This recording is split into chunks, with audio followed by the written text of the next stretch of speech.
Well, love is in the air. And I just want to talk to you today about love and relationships because I think it's such an important topic and it's being talked about on social media all the time. And we hear so many things. We hear all the different perspectives on love and what it looks like, relationship, what it should look like, the expectations, the red flags, all of that fancy stuff. But I think at the end of the day, we're all looking for the same thing, to be loved, right? Okay, so in a relationship, and I know a lot of you have some kind of experience in a relationship, whether you want to call it infatuation, your high school sweetheart, your boo, your elementary boo, your chick, your whatever. But the point is, we all have dated and experienced some kind of relationship, whether it's intimate or not, along our lives. And that's okay. Love, again, is a beautiful thing. And I just want to talk to you heart to heart. And I want to see in the comments below what your take is on love and relationships, your perspective. And let's kind of teach each other a little bit. It's okay. But when I talk about relationships, I really always start off by talking about the word rapport. And you're probably going to hear me talk a lot about rapport. Rapport, what I've learned as an aspiring social worker, is that it's needed and it's necessary in every area of our lives, in our personal lives and in our professional lives. Because rapport is that thing that we cultivate, that connection that we cultivate amongst ourselves, so that way we can be able to give input into each other's lives and help each other grow. When it comes to the relationship, we're not exempt. It's the same thing.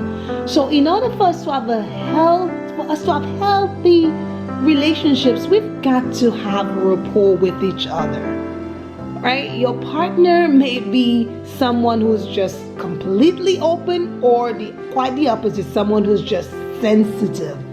Either way, I think rapport definitely is needed.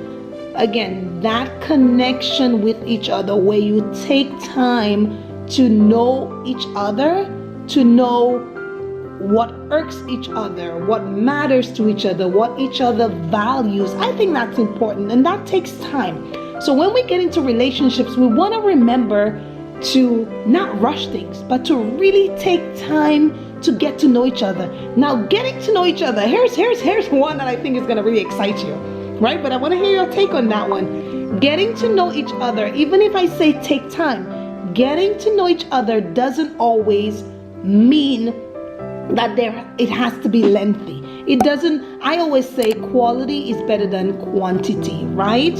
And so it doesn't mean that you have to know each other 2, 3 years, 5, 10, 15 years to really know, to really say that you know someone, right?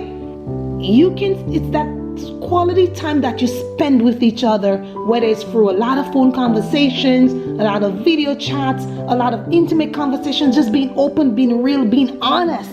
I think that goes a long way with getting to know each other. Believe me, people talk, and so when you keep on talking, things will come out, things will come up, things will be discussed. You're going to hurt each other's feelings. You're going to say, oh, I didn't know that part about him, I didn't know that part about her, and that's okay. But when you build that rapport with each other, you can know how to kind of navigate that and give the feedback and give the correction that's necessary, and then it fosters that love and that patience that is so needed in a relationship, right? So we talked about rapport. In a relationship, it also requires give and take. For goodness sake, we're not perfect at all. We all fall short. We all have flaws and things that we need to work on. I mean, if we're looking for the perfect individuals, we'll never find them, period. And so that's why you find a lot of people go through a lot of relationships and they're always breaking up, always finding. But what happens is you meet Jerry, and Jerry has 90% of what you're looking for, and he's missing that 10% of what you really desire. Then you go and you meet Tom, and Tom has that 10% of what you're looking for, but Tom is now lacking the 90% that Jerry has that you're missing. So you will never get that full 100%, but you can create the 100% between the two of you.